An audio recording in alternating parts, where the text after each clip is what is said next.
Hello दोस्तों, आप सभी का स्वागत है आज की इस वीडियो में। आज हम लोग प्रश्नावली 8.1 के प्रश्न संख्या 9 को देखते हैं। तो देखिए, तो इसमें दिया हुआ है त्रिभुज ABC में जिसका कोण B समकोण है, यदि tan A बराबर 1/√3 तो निम्नलिखित के मान ज्ञात कीजिए।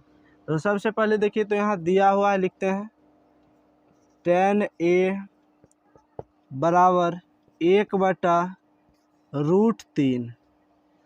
अब इसे सूत्र क्या होता है, तो देखिए, तो tan A बराबर होता है सूत्र लंब बटा आधार। लंब बटा आधार तो निकालना क्या है, कर्ण। तो कर्ण बराबर क्या होता है, पहले लिख लेते हैं पाइथागोरस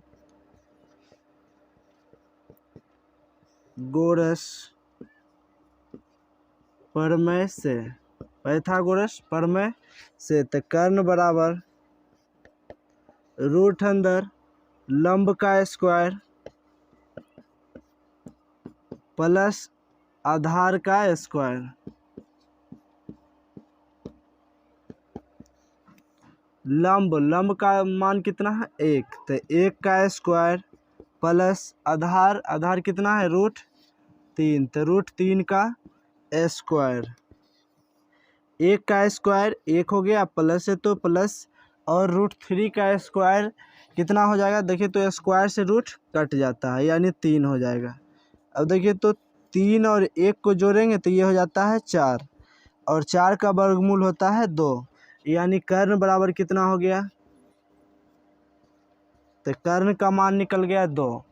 अब सबसे पहले क्या करना है, एक समकोण त्रिभुज बनाते हैं जिसमें आपको ध्यान से देखना है। इसी चित्र के माध्यम से दोनों प्रश्न को हल करेंगे। तो यहाँ देखिए, तो जैसे यहाँ खींच दिए हैं, यहाँ नाम रख देते हैं ABC। B क्या है, समकोण है। अब देखिए, तो यहाँ मान रखते हैं लंब कितना है, 1, तो लंब ही हो गया। आधार कितना है, √3, तो यहाँ लिख देंगे √3, और कर्ण कितना है, 2, तो कर्ण हो जाएगा 2। ये तो चित्र बना लिए हैं, यानी समकोण त्रिभुज बना लिए हैं, इसी में से अब हल करना है। तो यहाँ ये लंब 1 हो गया, कर्ण हो गया 2, आधार हो गया √3। और अब करना क्या है, जैसे यहाँ साइन A दिया है, फिर cos C दिया है, तो यहाँ A दिया है तो A के हिसाब से चलेंगे, C दिया है तो C के हिसाब से चलेंगे। यानी थीटा की जगह पर कितना है, A, फिर यहाँ C है, फिर यहाँ A है, फिर यहाँ C है। तो ध्यान से आपको देखना है। तो जैसे यहाँ देखिए, तो A है तो A के हिसाब से चलते हैं। जैसे यहाँ A है तो A के सामने की भुजा कहलाएगी लंब। A के सामने की भुजा कहलाएगी लंब। तो लंब कितना हो गया, √3, लंब हो जाता है √3। पहले यहाँ सबका सूत्र लिख लेते हैं। जैसे साइन A तो ये हो जाता है लंब बटा कर्ण। तो लंब का मान कितना हो गया, √3, तो यहाँ लिख देते हैं √3, और बटा में कर्ण। कर्ण हर हमेशा अपने स्थान पर रहता है, चेंज नहीं होता है। चेंज हर हमेशा होते रहता है, आधार लंब, लंब आधार। कर्ण हर हमेशा अपने स्थान पर रहता है। तो A के सामने की भुजा कहलाई लंब, तो लंब हो गया √3, और कर्ण हो गया बट्टा में 2। फिर यहाँ इंटू मतलब गुना लिखेंगे, cos C है तो C के सामने चलेंगे। अब तो C के सामने आते हैं, तो C के सामने की भुजा कहलाएगी लंब, लेकिन यहाँ cos C बराबर होता है आधार बटा कर्ण। तो आधार के मान कितना हो जाएगा, अगर ये लंब हो गया तो आधार हो जाएगा ये, तो ये हो जाता है √3 आधार बटा में कर्ण, तो कर्ण हो गया 2। फिर प्लस है तो प्लस cos A, तो A के रेस्पेक्ट में चलेंगे, तो A के सामने की भुजा कहलाएगी लंब, तो ये हो गया लंब, तो आधार हो जाएगा ये, तो आधार कितना है 1, और कर्ण कितना है तो 2, इंटू मतलब गुना, और साइन C, तो C के हिसाब से चलेंगे, तो C के सामने की भुजा कहलाएगी लंब, और साइन का सूत्र होता है लंब बटा कर्ण। तो लंब हो गया 1, तो 1 लिखेंगे, और कर्ण हो गया 2, तो यहाँ लिखेंगे 2। अब क्या करना है, √3 गुना √3 गुना होगा तो हो जाएगा √9, और √9 का वर्गमूल हो जाता है 3, और 2 गुना 2 तो यहाँ हो जाएगा 4, प्लस है तो प्लस, 1 गुना 1 तो यहाँ हो जाएगा 1, और 2 गुना 2 तो यहाँ हो जाएगा 4। अब क्या करना है, 4 4 के लघुत्तम अगर निकालते हैं, 4 4 के लघुत्तम निकालेंगे तो ये हो जाएगा 4। अब 4 से 4 में भाग देंगे तो भागफल प्राप्त होगा 1। 1 को 3 से गुना करेंगे तो हो जाएगा 3, प्लस है तो प्लस, 4 से 4 में भाग देंगे तो भागफल 1 प्राप्त होगा। फिर 1 को क्या करेंगे, 1 से गुना कर देंगे तो 1 हो जाएगा, यानी कि 3 + 1 तो यहाँ हो जाता है 4, और बटा के नीचे भी है 4, 4 से 4 कट जाएगा तो कितना आ गया, 1। आपको ध्यान से देखना है, ए बोले तो ए के रेस्पेक्ट में चलना है, सी बोले तो सी के रेस्पेक्ट में चलना है। फिर 9 का दूसरा भी प्रश्न सेम है, तो देखिए तो फिर उसी हिसाब से चलेंगे। जैसे यहाँ ए बोला है तो पहले कॉस ए, यानी कॉस का सूत्र होता है आधार बटा कर्ण, आधार बटा कर्ण। तो आधार देखना है, ए बोला है तो ए के सामने की भुजा कहलाएगी लंब, यानी ई लंब है तो आधार ये होगा, और आधार ये है, यानी यहाँ सूत्र है आधार बटा कर्ण, तो ये हो जाता है आधार। आधार का मान हो गया 1 और कर्ण का मान हो गया 2, इंटू मतलब गुना। फिर कॉस सी, तो सी के अब रेस्पेक्ट में चलना है, तो सी है तो सी के सामने की भुजा कहलाएगी लंब।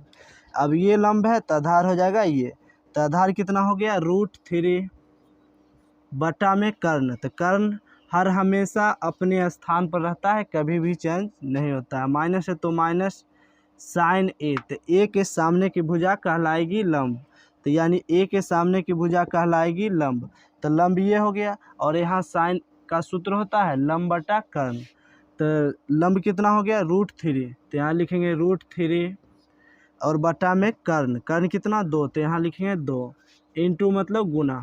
फिर साइन सी बोला है, देखिए यहाँ ए है यहाँ सी है, सूत्र तो दोनों जगह सेम होता है लंब बटा कर्ण, लंब बटा कर्ण, लेकिन ए बोले तो ए के रेस्पेक्ट में चलना है, और सी बोले तो सी के रेस्पेक्ट में चलना है। जैसे यहाँ सी है तो यहाँ सी है तो सी के सामने की भुजा कहलाएगी लंब, तो ये है लंब।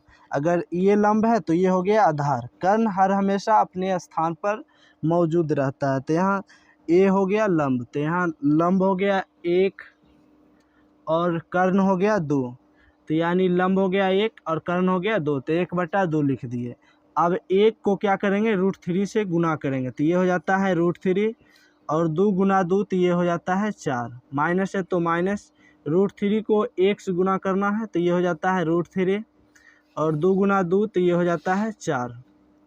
अब क्या करना, यहाँ भी आंसर मिल जाएगा, या इसको अगर लघुत्तम निकालते हैं तो 4 4 का लघुत्तम हो जाएगा 4, और फिर ऊपर जैसे है सेम जब रहे, जैसे मान के चलिए यहाँ 4 4 का लघुत्तम निकाले तो 4, दोनों जगह सेम संख्या है तो ऊपर जो भी है उसे उतार देना है। जैसे √3 माइनस √3, या ऐसे समझ लीजिए 4 से 4 में भाग देंगे तो भागफल 1 प्राप्त होगा। 1 को √3 से गुना करेंगे तो √3, माइनस है तो माइनस, फिर 4 से 4 में भाग देंगे तो भागफल 1 प्राप्त होगा। 1 को √3 से गुना करेंगे तो √3 हो जाएगा, और √3 में से √3 घट जाएगा तो यहाँ हो जाएगा 0, अब बट्टा के नीचे 4, यानी 0 में किसी भी संख्या से भाग देंगे तो भागफल 0 ही प्राप्त होगा। तो ये था प्रश्न 9 का 2 क्वेश्चन। तो देखिए तो प्रश्न संख्या 9 में ये 2 प्रश्न हैं। तो पहले सबसे पहले हम क्या किए, tan a का मान दिया हुआ है तो tan a का मान निकाले, उसके बाद tan a का लंब बटा आधार हो गया तो निकालना था कर्ण, यानी इसका मान निकालना है, तो कर्ण बराबर निकाले तो ये आ गया 2, और उसके बाद साइन, ये क्वेश्चन नंबर 1, उसके बाद क्वेश्चन नंबर 2 का हल किए। फिर मिलेंगे हम लोग नेक्स्ट वीडियो में, तब तक के लिए धन्यवाद।